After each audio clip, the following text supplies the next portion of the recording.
Good afternoon, everybody. Colin here with Techout, and today we're going to be looking at the Warzone skins from dbrand on my S23 Ultra and my Z Fold 4. These are both the same skin, just on two different devices. So this one here on the Fold 4 comes with the little camera one, and then the one for the back of the phone right there. And this is the nice color changing, like metallic skin.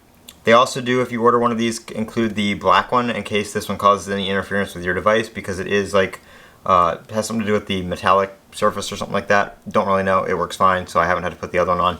But they do include a backup just in case of the just standard black skin. So that is the Warzone on the Z Fold 4. Nothing on the front or anything like that. It's just the back. And then same for this one. We have the S23 Ultra. This one's just one piece. No camera cutouts needed for this one because there's no hump. And then as you can see here, looks very nice. Went on beautifully. Got it on pretty straight. There's no overlap or anything like that. So that is the dbrand Warzone skin for the Damascus skin. Warzone, they have a couple different colors. But that's what I got. Really happy with them. Like how they look. I'm Colin with Techout. Remember to comment, rate, and subscribe. And as always, have a great day.